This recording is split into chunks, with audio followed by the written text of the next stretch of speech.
Right, so good afternoon, everyone. Can I introduce myself, Councillor Merritt? I'm being recently appointed as chair of this committee. On my left, we have Gareth Arnold, who is the development manager. On my right, we have Jane Miller, who's from Democratic Services. And then on her right again, from where I sit at least, we have Jodie Ingram, who is the lawyer who advises this committee. And then to the left of Gareth, we have Jonathan Kenyon, who is the Principal Officer Development Management, and who will be dealing with the item 4, the item item 5 items.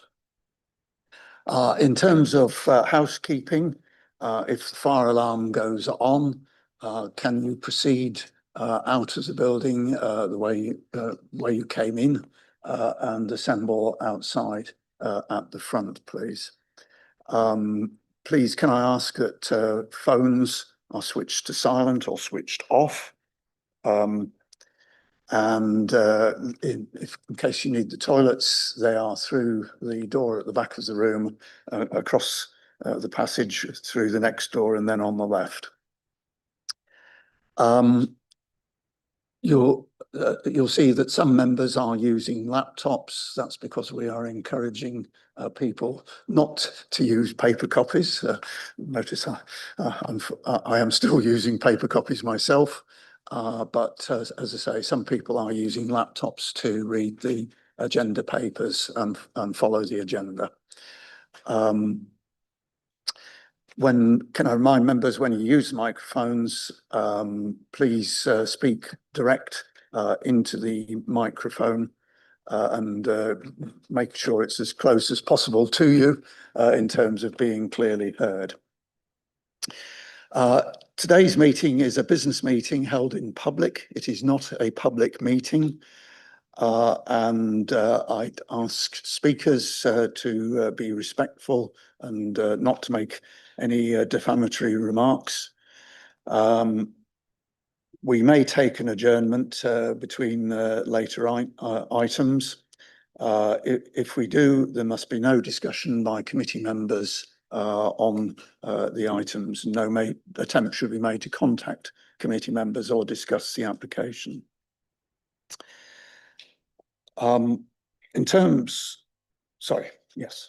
So if I start with the agenda, apologies for absence. I know Councillor Whitcroft is on his way, but unfortunately is a little delayed. We also have apologies from Councillor Nelson, who is being substituted by Councillor Baxter. Oh, right. Yes, good. Declarations of interest. Sorry, apologies. Yes, Councillor Whitcroft is substituting, I should have said, for Councillor Wilson. Yep. Right. So declarations of interest.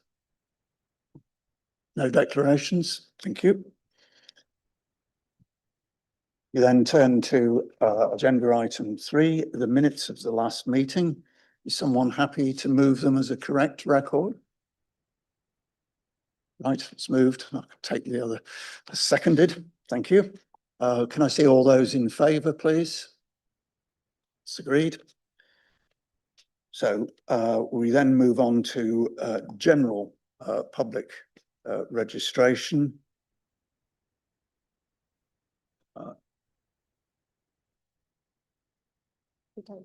No, we don't have any general speakers. We take individual speakers on the specific items when we get to those. So if we then move to the plans list, item 5A, in terms of how we deal with this item, officers will talk through the plans. Committee members can then ask questions on the plans, and officers will provide any update on the report. I will then take the registered public speakers who at the end of their 3 minutes may be asked questions by members of the committee. Subsequently, we then take member questions to officers on the report, including on any updates and on any issues raised by the public speakers. Finally, we move to debate, and then we consider the officer recommendation and then any alternative proposal if the officer recommendation is not agreed. So I hope that's reasonably clear. So I'll invite officers to present item 5A. Thank you, Chair. So this is a planning application and a listed building consent application at 5 Main Street, Heslington, for the conversion of vacant former university offices and accommodation to 25-bed student residential accommodation. We have item 5A and 5B. So the full and the listed building application, as is our normal process for such joint applications, we present and they are debated together. But at the end of the process, we need 2 votes, 1 on each particular application. So there's a presentation, excuse me, which is not responding. There we go. Presentation on the screen. So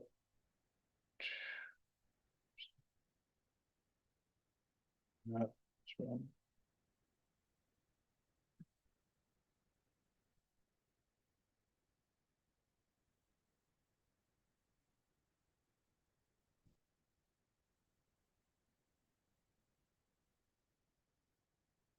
The application site on the aerial photograph and just outlining it as far as I can in red with the laser pointer. Listed building on the front, and then a later 1960s era building to the rear. Adjacent to the south is public house, residential properties to the north, other university buildings across Main Street, and then this is the range of Heslington Hall with the university accommodation beyond. Slightly blown out, that shows that relationship with the university. What you consider to be the main university campus. The site, I should have mentioned, the site is also in the conservation area.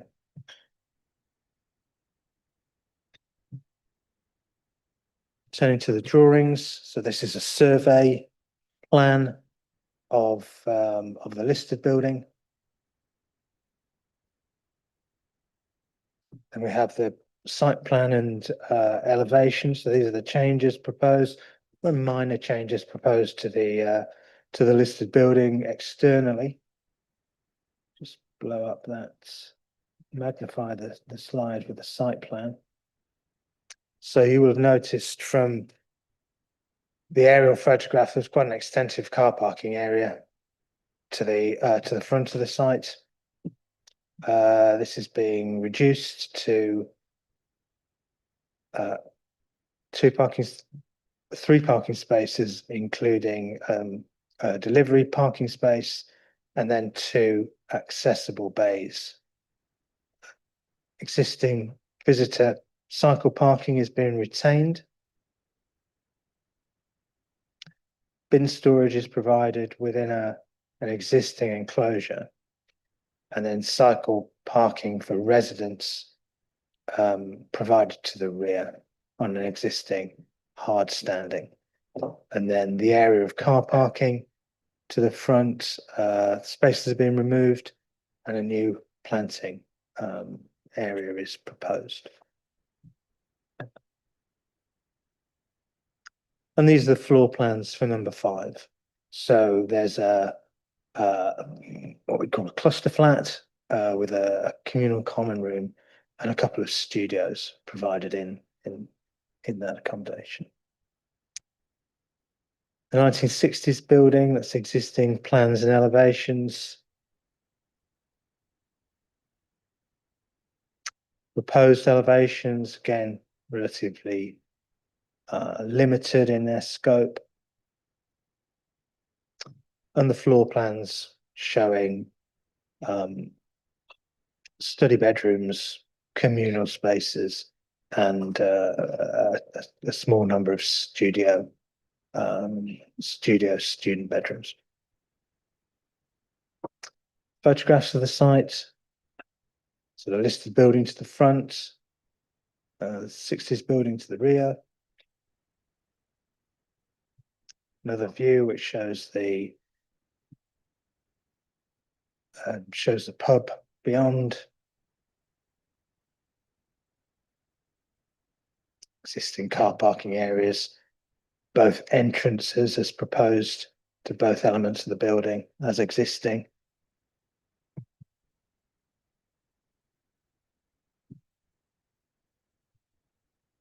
Come back to that. I'll take any questions on the presentation.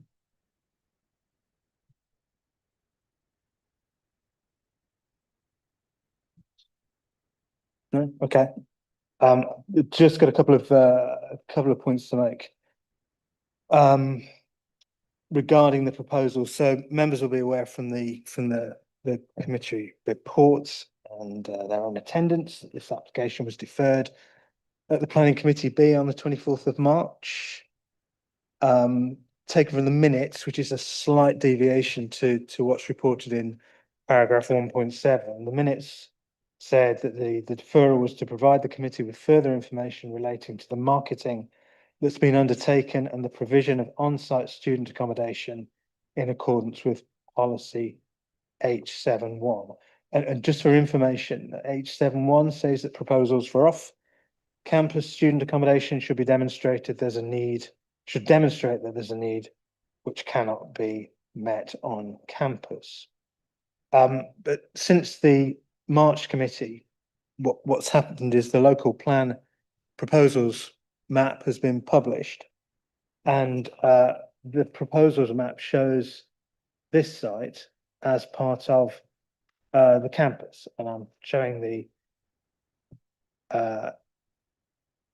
extent of, disregard that, that's an overlay showing educational use of for the school to the rear. So the campus is shown covering the application site, the buildings and car park to the other side of Main Street, and then into the main body of the larger body of the west campus. And that means we've reappraised the application that was presented to you on March the 24th, and we've considered it in accordance with policy ED1 and ED2 of the adopted local plan. So policy ED1 is a policy which covers, it's outlined in the report, but it's covered in, I'll just read out the main thrust of the policy. So it's all about enabling the continuing development of the University of York. And then it says the following range of higher education and related uses will be permitted on the university's existing campuses as identified in figure 7.1. And figure 7.1 is an overhead photograph of the university campus, which follows the designation as shown on the map on the screen. And that, in the second bullet point, allows for states related uses permitted and includes housing for staff and students. So the report has been rewritten to take that into account, and in accordance with the Act as set out in the report, we'll remind members that planning decisions should be made in accordance with the development plan unless material considerations indicate otherwise. We do have a written update which Jonathan will take you through. Thank you. The written update covers, since the deferral in March, we've received further representations from both the Heslington Parish Council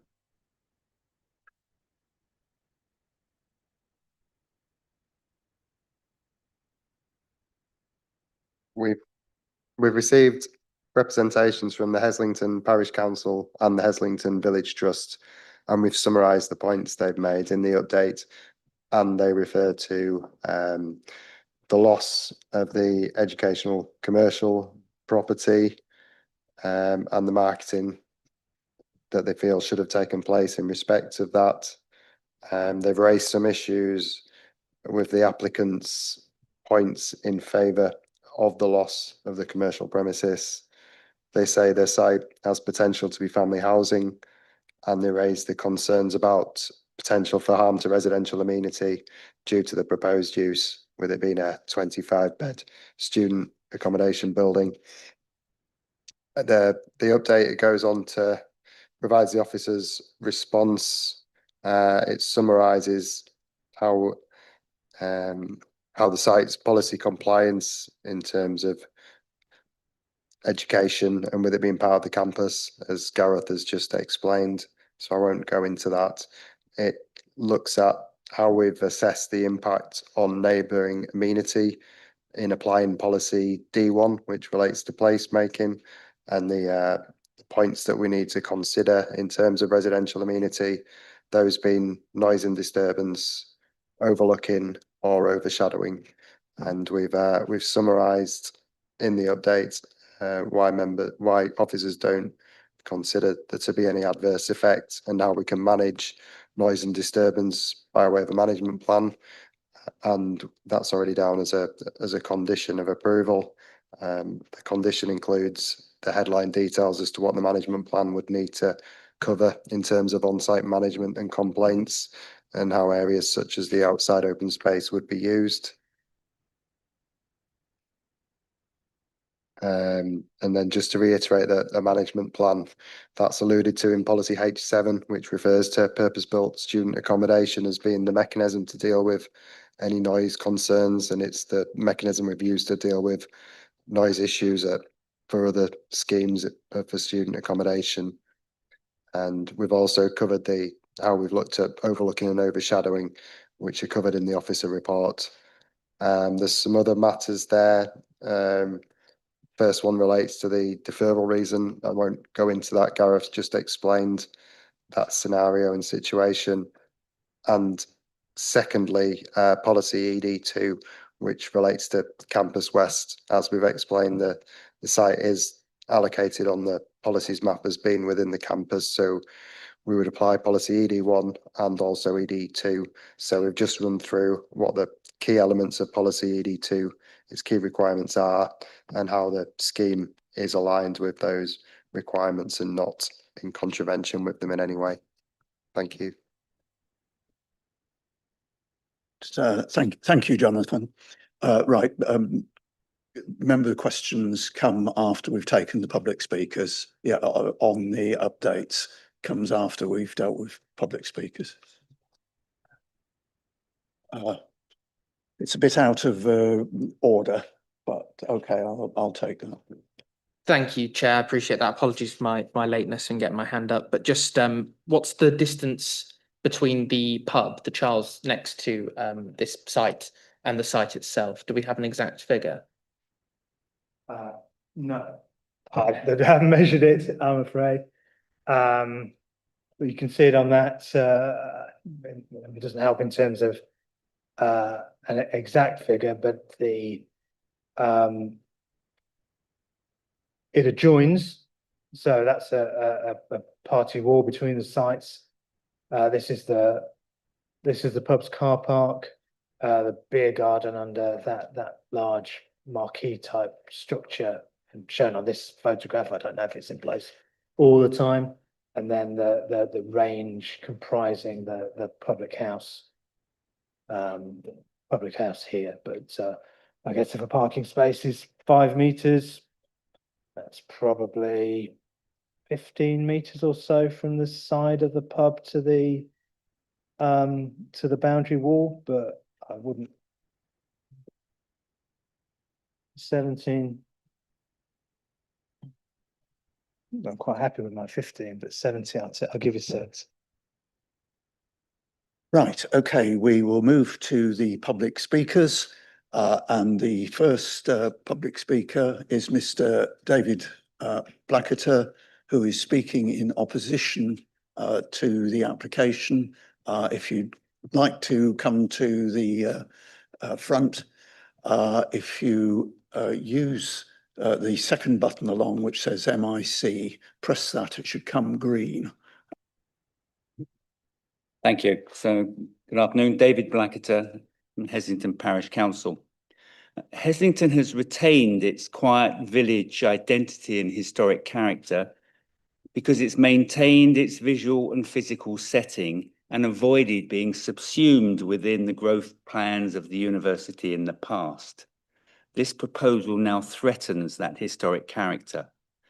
The Parish Council would ask the committee to reconsider, particularly with reference to the case officer's report, which, and I quote, in paragraph 5.8 states, the development would not be detrimental to the amenity of nearby residents.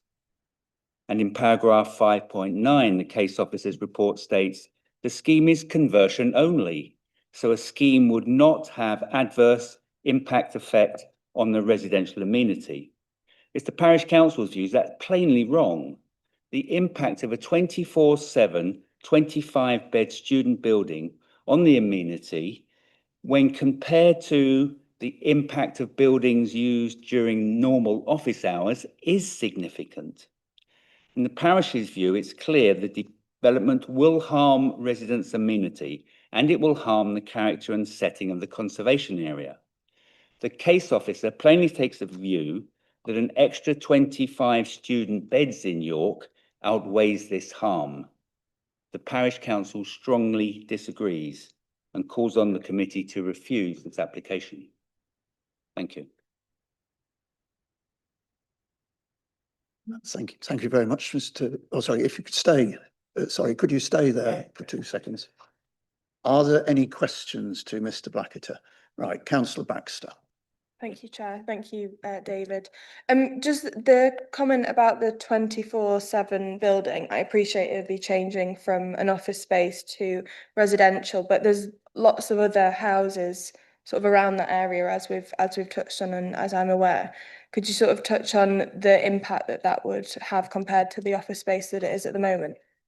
I think it's difficult to describe Heslington other than really a village of 2 parts.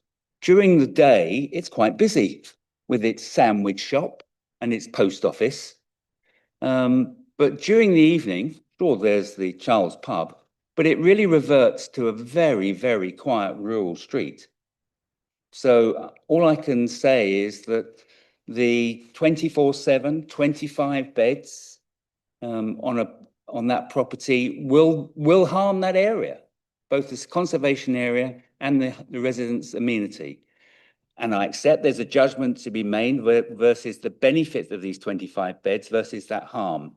And the Parish Council's view, and that they put to the committee, is that judgment is not right. It will not outweigh that, because once that change is made, the boundary, and we'll come on to the university, I'm sure, that boundary of the university now breaches its existing arrangements. It goes further and further into the village, and I fear the worst.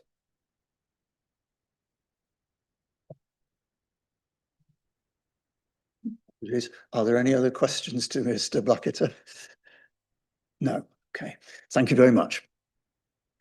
If we then turn to the second registered speaker, who is Mr. Nicholas Allen, who is speaking on behalf of the Heslington Village Trust.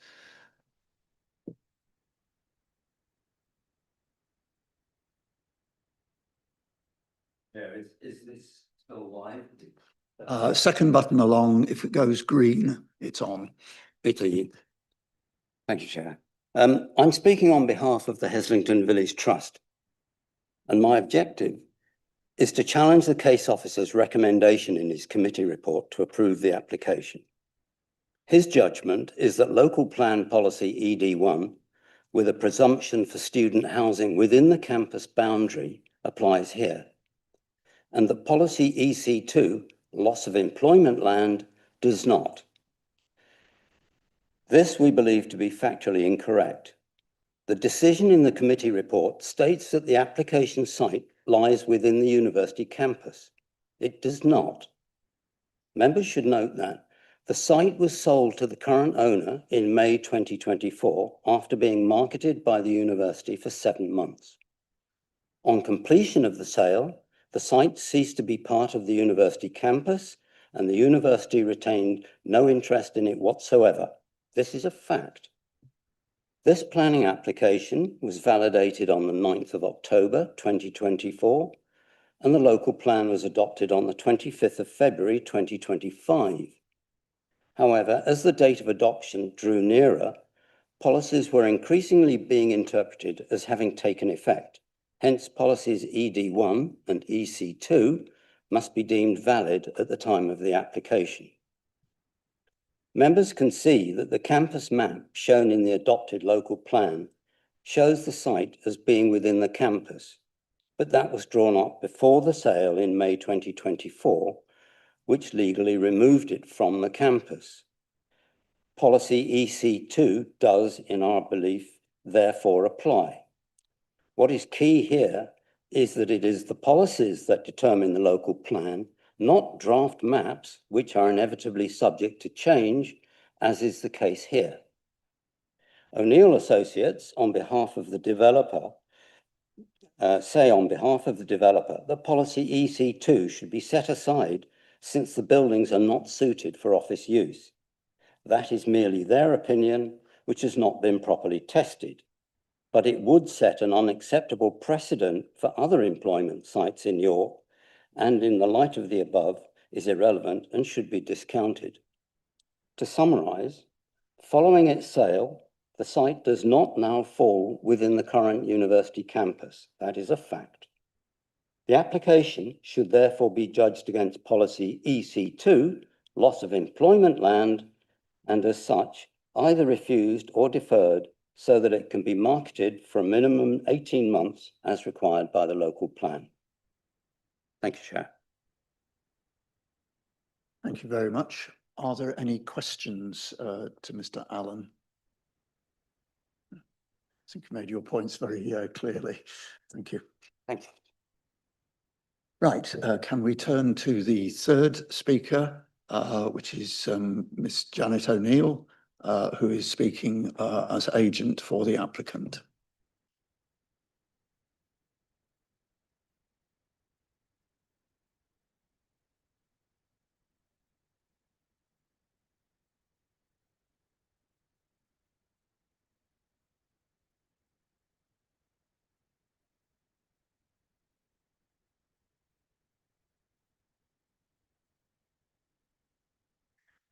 Chair and members, what we need to think about is what we've actually got here. We've got a 300-year-old, what would have been built as a gentleman's house. There are low ceilings on the first floor. There's very restricted height where you can actually stand up. It's in poor condition. There are 15 rooms. So it's highly cellular and it's a convoluted layout. The building was designated as the university as not fit for their people to work in because of these characteristics. The Hive building, which we've heard is 1960s, has 17 rooms. Since the last committee, it suffered 2 areas of damage. One is vandalism, and if you go past, you see it's all boarded up. And then there was significant water damage, which brought ceilings down and meant that floors had to be taken up. So these are two very sad buildings that need a lot of money to bring them back into use. Not only is the cellular nature of these buildings, there's poor insulation, poor energy rating, and the challenge is to find a successful use for them where they would be viable to bring back into use.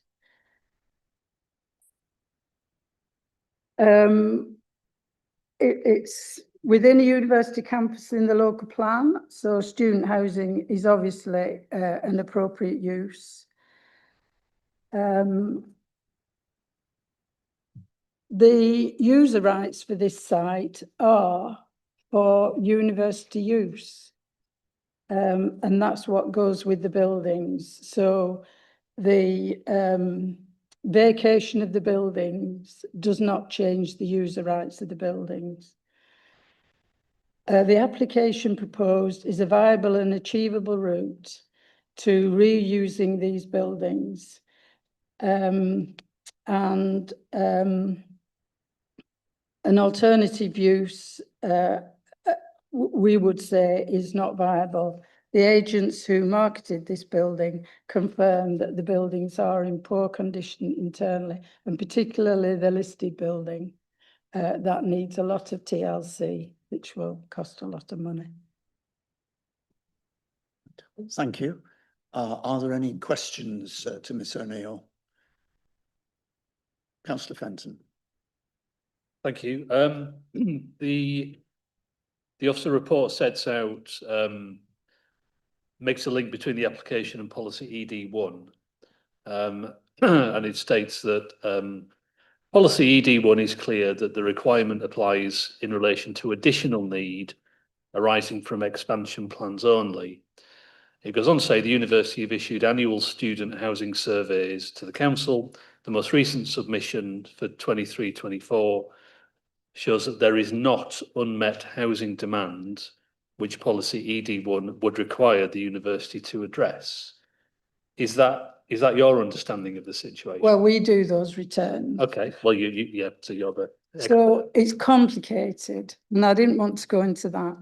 But what the 106 says is that the university, in getting planning permission for Campus East, must monitor the growth in student numbers since then, which is 2009, monitor new student housing that's been provided on East, and compare the two. Now, because you've got Anne Lister College and David Cato College and Constantine College, the university is ahead on that basis. This return is quite misleading. It doesn't say there's no need for student housing. What the issue is on student housing is that Cushman and Wakefield have done a report. They're the national experts and act for most universities. And their estimate is that there's 2 students for every student bedroom. That doesn't allow for HMOs. But if you have that as your aim and get students out of HMOs, that would indicate what the demand is. But even if you take HMOs into account as being permanent, which the council wouldn't want to do, there's still a need for student housing. So I hope I've explained that. It is a bit complicated. Councillor Morone. Thank you, Chair. Could I draw the committee's attention to page 48, feedback from York Conservation Areas Advisory Panel? And forgive me, because this may well have been addressed in the March meeting, which I didn't attend. But they advise removing the hive, saying it was a detractor within the conservation area.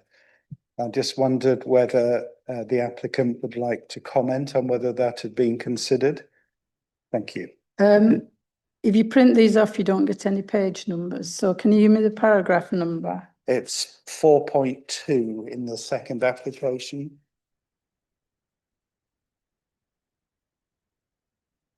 No, item 5B.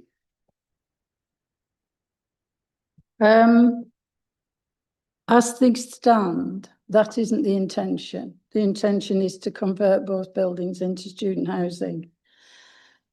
Should the condition of the hive prove to be actually worse when they get to look at it again, since it's been closed off for some months now,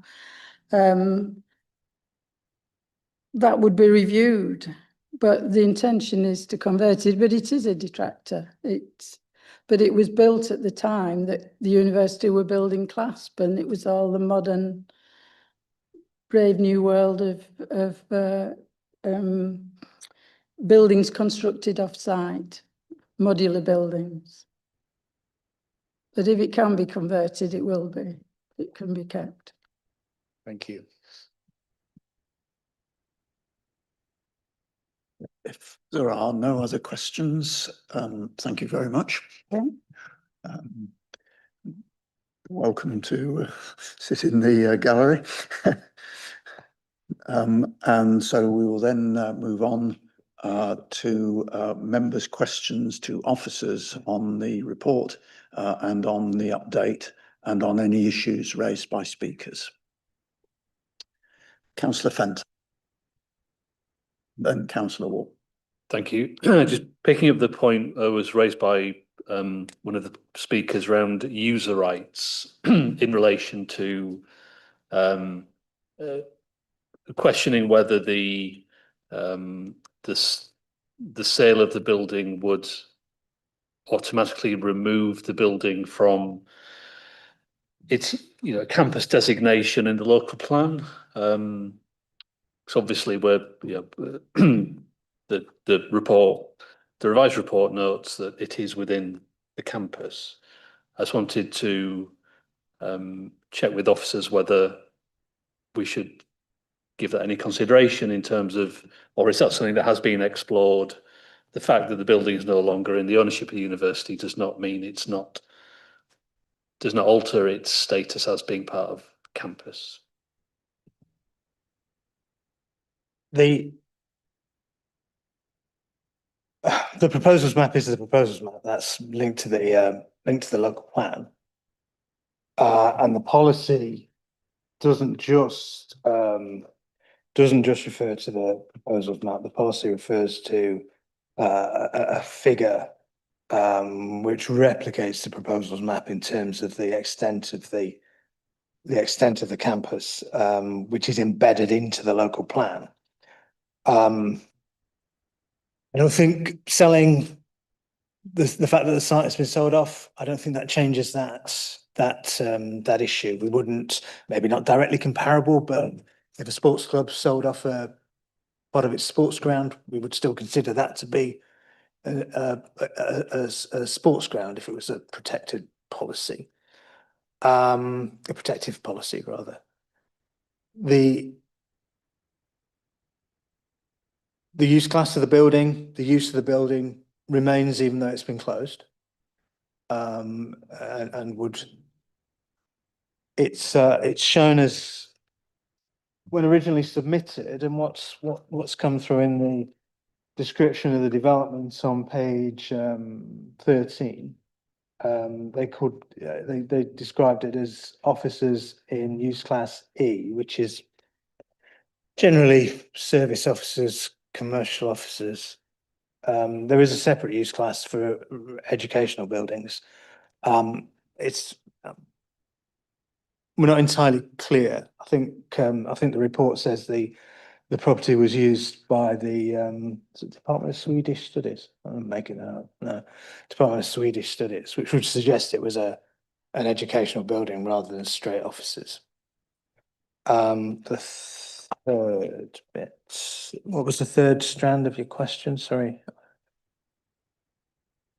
Sale use and proposals map. Actually, I think I've covered them all. Yeah. Yes. Just a follow-up question, if I may. So, what I take from that is that the local plan map is the local plan map. It's identified as within the campus.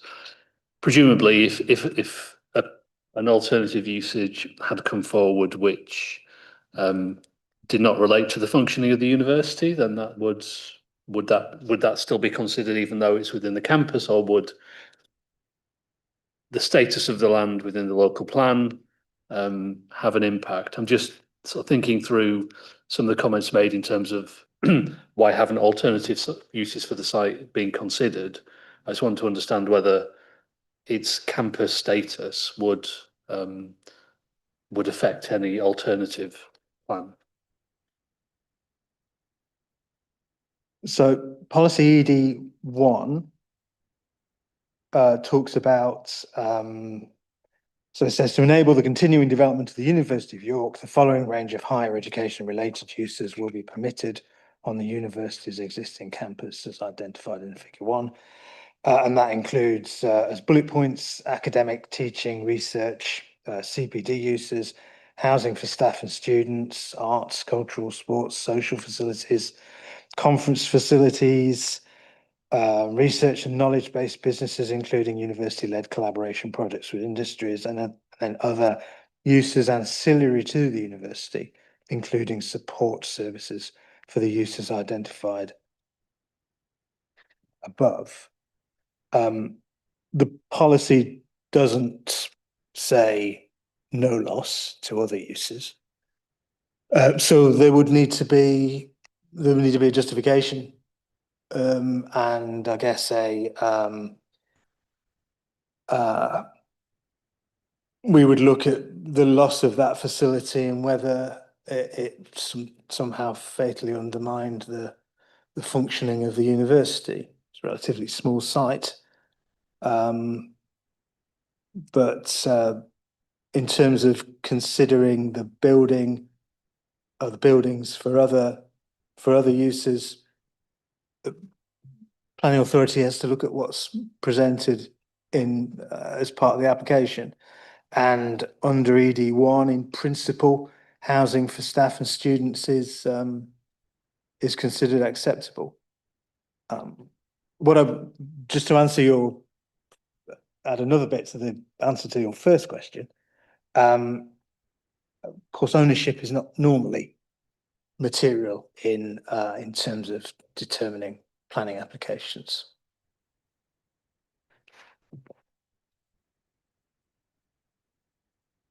Councillor Waters.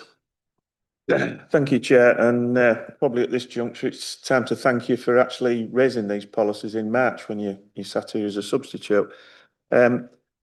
I'd just like a bit of clarification on this ED1. Is it now, do we have to treat this as sacrosanct when looking at applications like this? Because certainly the Chair's well aware that there was a similar policy, ED10, in the 2005 local plan that was used for development control purposes. We've had 20 years of ignoring that. Well, this is an adopted local plan. The development control local plan was approved for development management purposes, development control purposes at the time, whatever we called it, and was a material consideration, no more than that.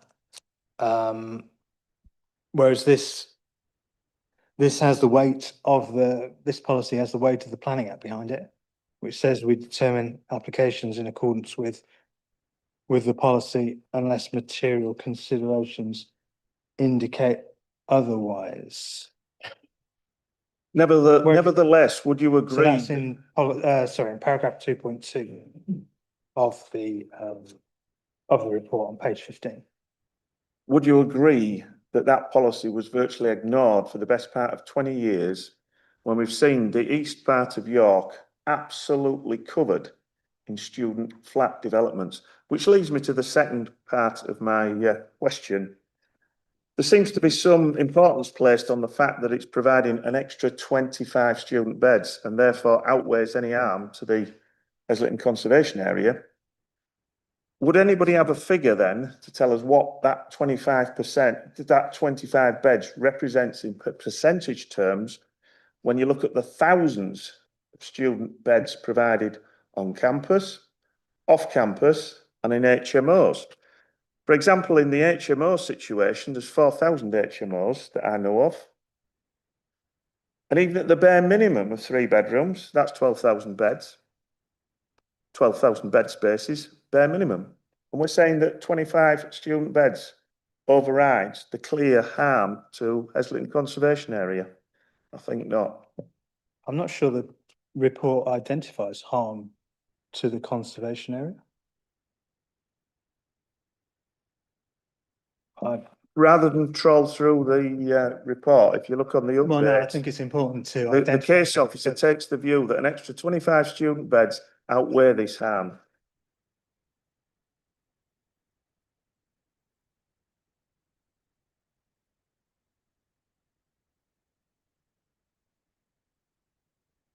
I'm afraid you're going to have to point that out. So I'm not sure where that is in the report. It might be the view of objectors, but that's not the officer's view. It's not. No, the reports, as Jonathan, as far as I'm aware, the report doesn't identify harm to the conservation area. No, so paragraph 511 explains the significance of the conservation area, and then 514 and 515 assess the impact on the significance of the conservation area, and we go on to explain how there's no conflict in our eyes. By virtue of converting a building, there's no material impact and no harm on the character and appearance of the conservation area. If anything, there's enhancement by virtue of a reduction in size of the car parking area and extra landscaping in that particular area, but there's no harm to the conservation area identified. I think, and I don't want to put words in anyone's mouth, but I think the objectors were trying to make the point that their view was that the use of this building by 25 students in occupation would harm the character of the village and the character of the conservation area, rather than being any harm from works proposed. But that's not a view that's not a view that we as officers agree with. So Okay. we haven't done that balancing exercise that you would normally see if we'd identified harm and then have to show how that harm is outweighed by public benefits. Yeah. Councillor Baxter, is it supplementary to this? Because I have 2 prior speakers. Yeah, okay. Thank you, Chair. So just to clarify, that isn't a planning, that isn't something we can consider in planning terms if the sort of change of the fact that there'll be 25 students living there as opposed to it being an office block right now, that isn't a planning consideration, right? Well, it could be. Okay, It's not in officers' view. right. We can't see that it's demonstrated that the use will harm the conservation area, but conceivably committee members could take that view, but Okay. we don't. That's not our advice. Okay, Councillor Vassie. Thank you, Chair. It's just a quick question about parking. I'd make sure I've understood what's happening or what's proposed. If I've understood correctly, there are currently 22 parking spaces, and if this is approved, there will be 3 parking spaces. Is that a correct understanding?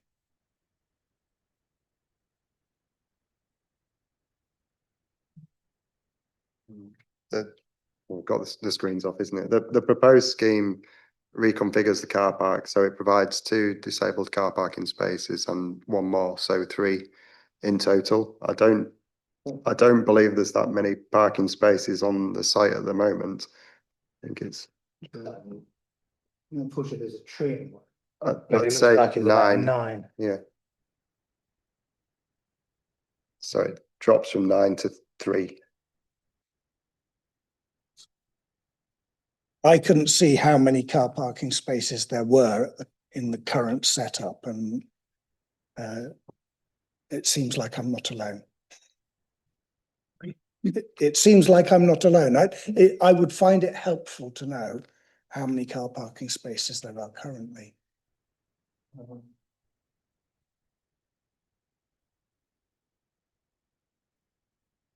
Spectators for me counting. Right, okay.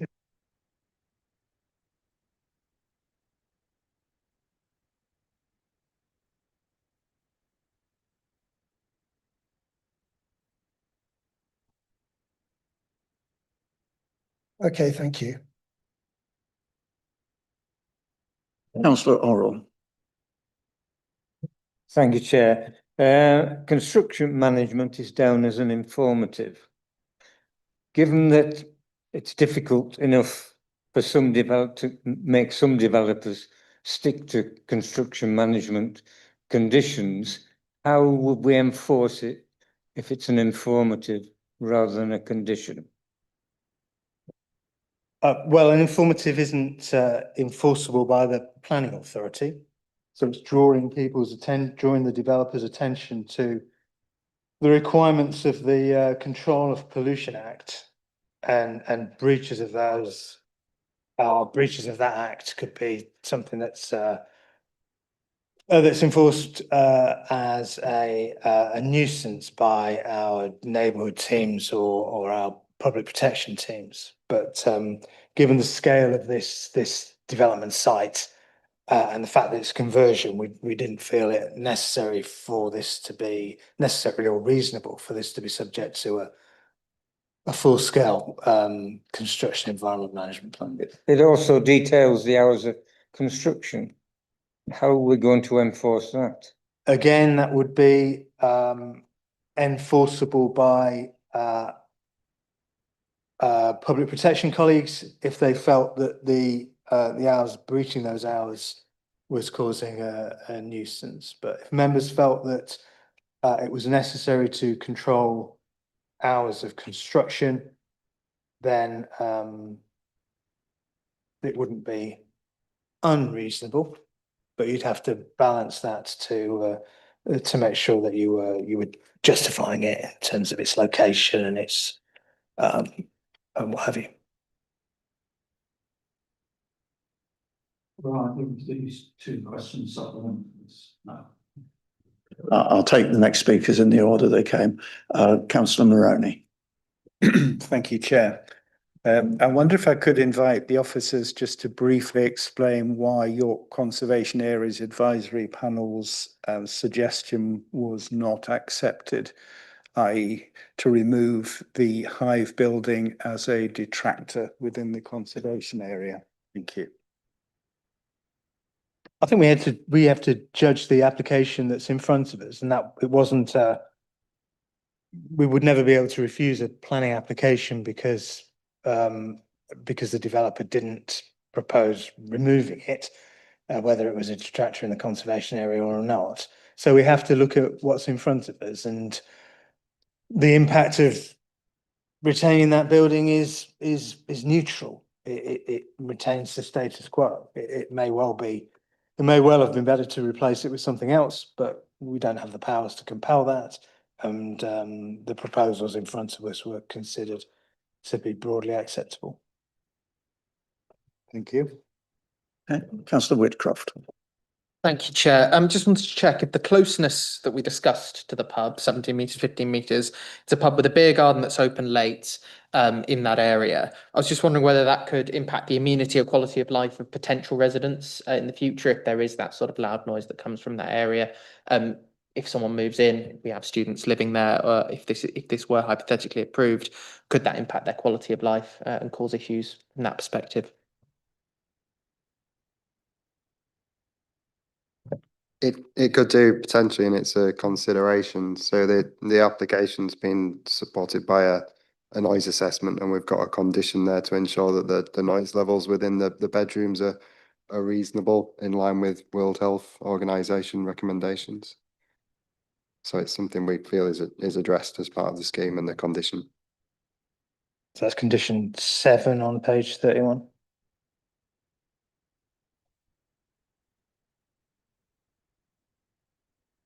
Councillor Waters. Thank you, Chair. Just going back to paragraph 1.10 that Councillor Fenton referred to earlier, as regards the unmet housing demand. It just sort of grates a bit when you get to the conclusion, and then it says it involves reuse of what were redundant university buildings to contribute towards meeting evidenced student housing need. Would anybody care to comment?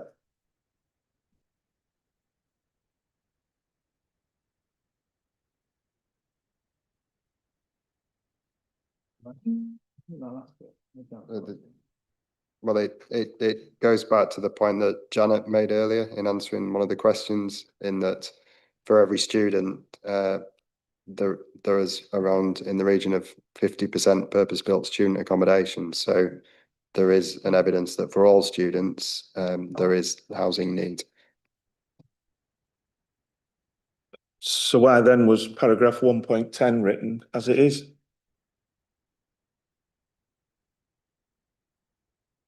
Again, it's the question that Janet answered, that the need for the university to provide accommodation on campus as required by policy ED1 is different, and it's based on a different calculation to addressing student need for all the students at the university. The ED1 is purely about meeting need as the university grows at Campus East. That was those were addressing the points that were made in deferral of the application. But we've moved on slightly since then because the proposals map and the policy. So this is a proposal for additional student accommodation considered to be on campus under the local plan. So it's not those questions aren't really relevant anymore to this, because it is providing that additional on-site student accommodation. Refusing the planning permission would reduce the amount of student accommodation that was available on the campus. Yeah, but again, you keep saying these things. It's 25 bedrooms, 25 room spaces. What does that actually equate to in the round? I've asked for a rough guesstimate of the thousands of bed spaces that are now currently available in York. 25 is meaningless. I'm not going to do that because, watching me try to bring that up in terms of mental arithmetic is similar to me counting parking spaces, and I don't know the answer. It is a small site, you're right, but it's a small site that is in accordance with the policy, and we've not identified any harms that might equal material considerations that would indicate that a decision should be made otherwise than in accordance with the local plan. And the decision is members' decision to make, and if members identify harms, then that's the case for them to make and devise in refusal reasons accordingly that would be defendable. But we haven't identified those harms.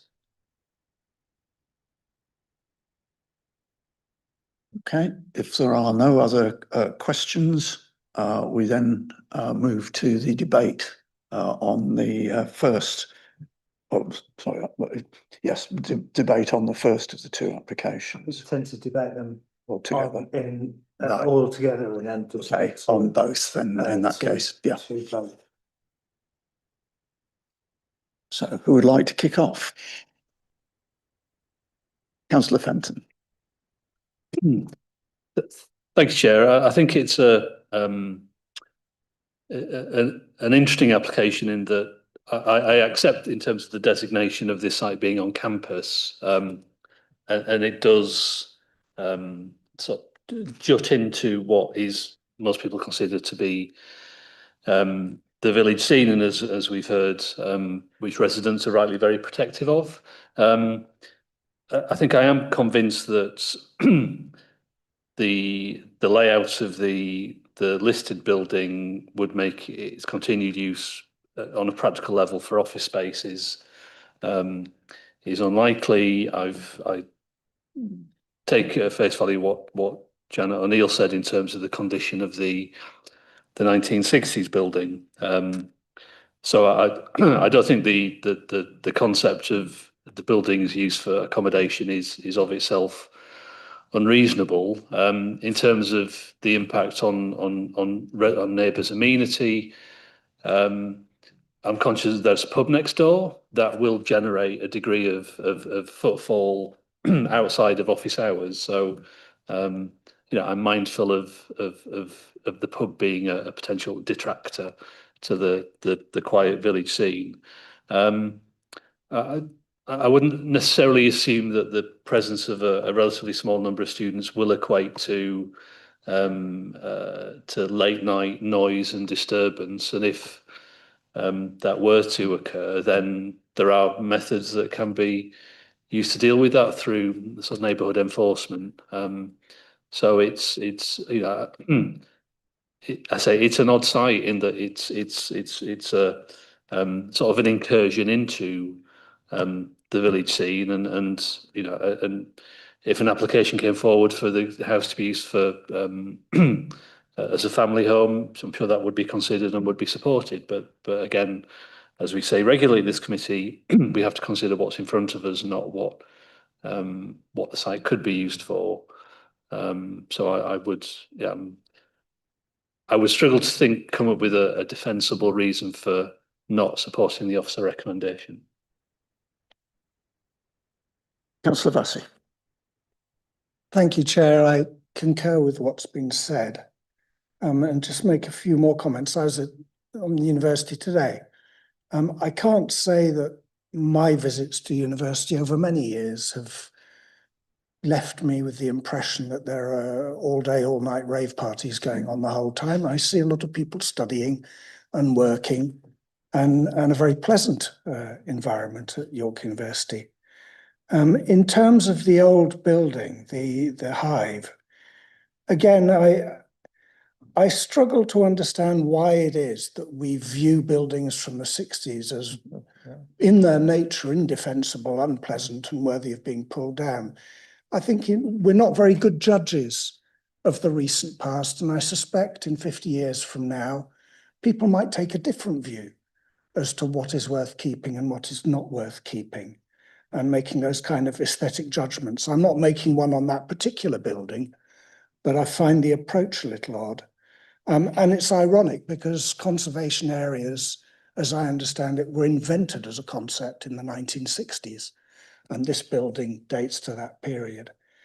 On HMOs, again, I'm struggling with the arguments that are being made, because if we often on our planning committees hear arguments for resisting the conversion of a building to an HMO, it seems to me if that is what one wants to do, then making sure there's a sufficiency of student accommodation is certainly a contributing factor to ameliorating that situation. So I'm not persuaded that that's an issue. There is one issue that did pop out to me, which is some might consider a minor issue, but in paragraph, was it 5.26, mentioned the need to provide habitat for wildlife.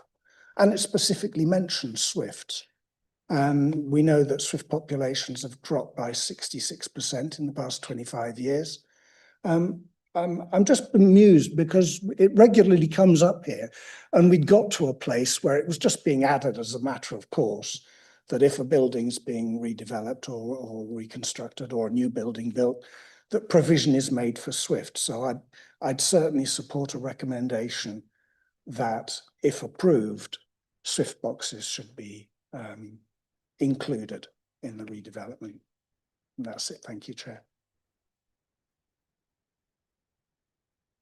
Do you want to make any comment on that particular suggestion? Would that be an acceptable amendment if members were so inclined? Swift boxes. The condition talks about it requires bird boxes. Right. It's not It's covered in that sense.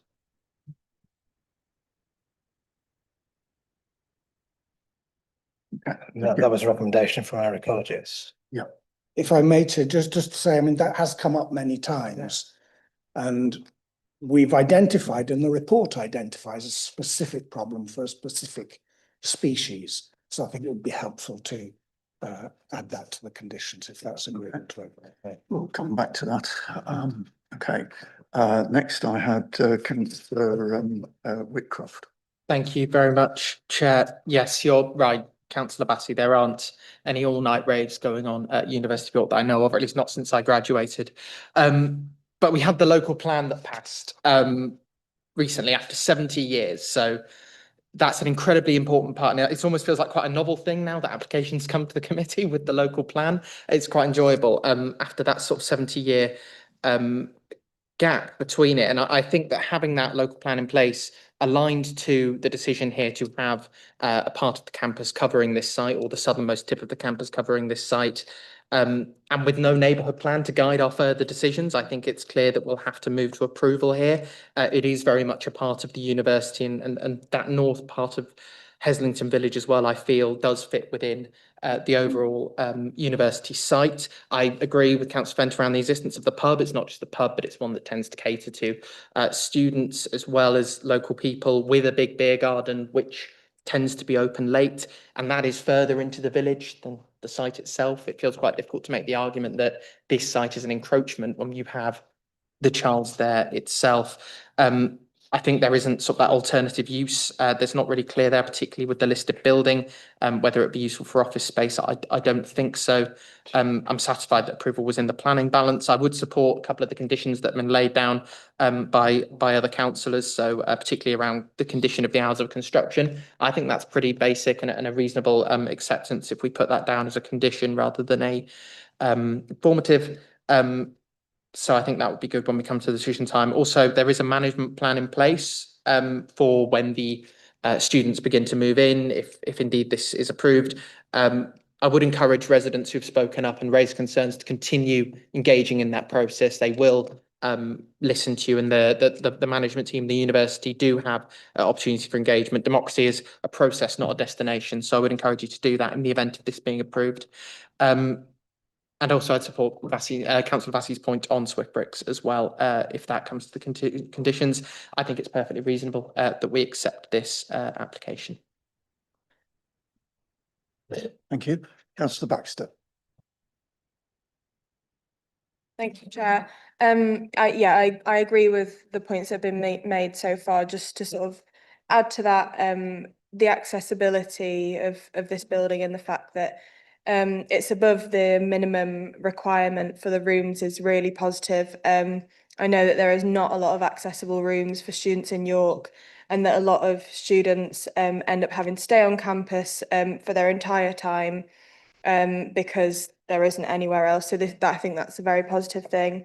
I think on the car parking space as well, the fact that there's a reduction in car parking spaces is always good, and there'll probably be less people driving sort of to and from there because it won't be an office.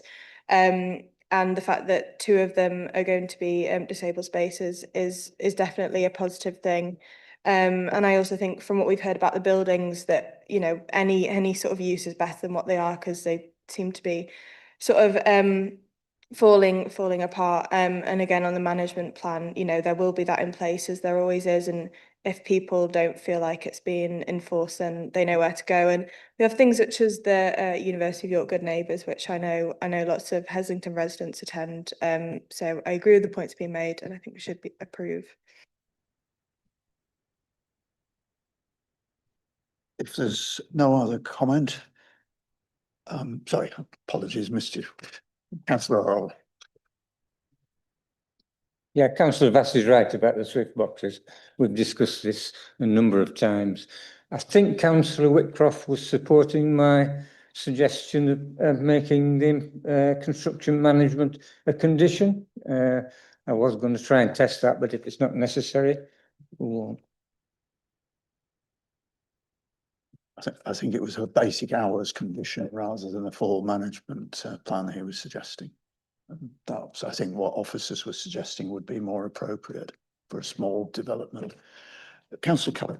Thank you, Chair. Yes, I will be supporting this. I think things are a little different from when this application came before us in March. It's clear that under policy ED1, this falls within the uses consistent with the university campus. I just wonder whether it's worth noting that does this mean that any and all parts of the campus could be used for any of those purposes? And maybe there's something about the size of this and its marginality, but it may be worth just noting that in some way. I wonder whether you might want to do that, Chair. Yes, as you're aware from our chair and vice chair briefing, I did have some questions around the not considering the EC2 policy, because obviously, certainly on the East Campus, there is a very substantial amount of employment expected. You know, if we get it and then it gets lost, that would obviously be quite significant. So I think in terms of officers' response, and Gareth perhaps might want to give it more fully than me, the small size of this particular site was a pertinent factor. And also there are different policies covering East and West Campus, which he also pointed out. But Gareth. Yeah, I think if members are the policy doesn't it doesn't really raise any one of those university uses above any other. We do look at all the positives of the plan in the round. We've explained why we don't think EC2 is relevant in this particular instance, but I guess there is an issue of scale, and if you were considering a university building which had a significant amount of employment, or the science park buildings, we might look and see in terms of materiality for a justification for loss of that type of building. And if members wish to put a marker down about their consideration of this, we could, or as you know, all applications have a statement of the council's positive and proactive approach, and you could perhaps add to that to say that members considered in assessing the loss of what they consider to be a university employment use, its small scale when considering this building, this planning application. I think that would be unreasonable. Councillor Cullen. I would certainly support that if we could include it. I'd be happy as chair as well. Okay, can we then proceed to consider the officer recommendation? I think taking the sense I've had from the committee, there is a wish to proceed with the officer recommendation, but subject to, in effect, 3 changes regarding the Swift bricks, regarding the hours of the construction, and regarding that informative that was just touched on in the last section of the debate. Do you want to summarise that from a planning point of view? Thank you, Chair. So the recommendation is that planning permission is approved. The application is approved, rather, and planning permission granted.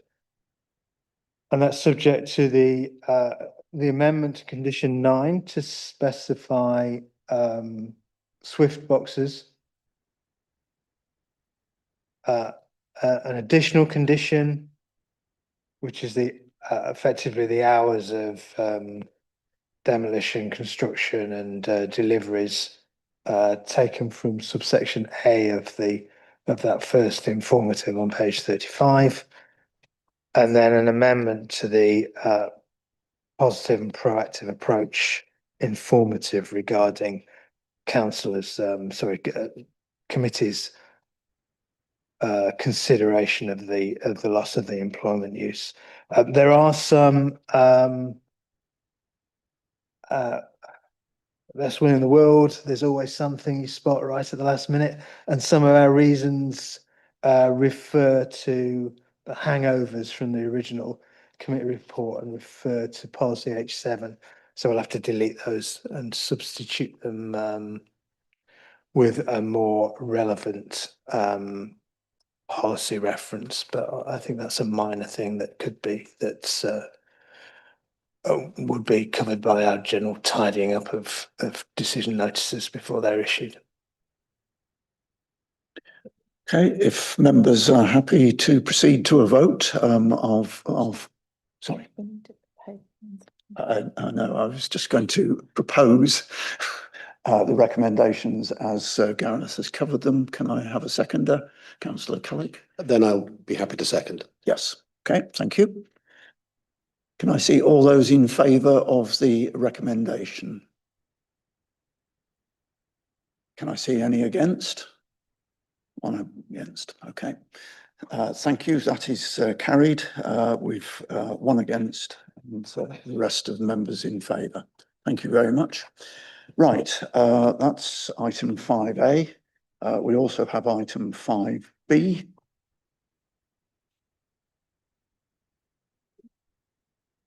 Thank you, Chair. So the recommendation as set out on page 51 is a list of building consent be granted, the application approved, subject to the conditions on page 51 and page 52, and there are no amendments proposed to those conditions. I'll formally move those. Seconded. Seconded. Is everyone happy to proceed to a vote? Yes. Okay. Can I see all those in favour? Any against? Right. That was carried. Everyone in favour bar one. Okay. Thank you. Right. Can I suggest we have a 7-minute break up to 5:02 before the next item, if that's right. Okay. If it's not going to be too long, right, we'll carry on. That's a popular request. So item 6. Planning appeal performance and decisions. Thank you, Chair. This is the regular-ish appeals update report. It's for the quarter 1st of January to the 31st of March 2025. The performance set out at table 1 at the bottom of page 55 shows that of the total appeals decided within that time period, 4 were allowed. So that's 25%. Table 2 refers to 12 monthly performance. That's on page 56. That's the 4th of April 2024 to the 31st of March 2025. 46 appeals decided in that time period, 12 allowed, which is 26%. Both of those figures are marginally below, but below the national average, which is about 28% of appeals allowed in England during the same 2 time periods. Appendix A shows a list of planning appeals decided in the quarter, and then the summaries of planning appeals decided, and then there's a list of outstanding planning appeals at Appendix C. I'm aware that members are provided with the full inspector's decision letter when received by circular email. Happy to take any questions. Right, any questions to Gareth on the report? Councillor Orrell. Chair, the one for Huntington and Ferguson Way, we got an email today saying the appeal had been dismissed. Right, thank you. We'll wait and see the detail. Right, if there's no other questions, are we happy? Sorry, apologies, John. Councillor Maroney. Forgive me, Chair. And I'm sure I know the answer to this, but I presume we share learning points from appeals that are both dismissed and otherwise. Thank you. We do as officers, they're brought up at team meetings and discussed generally.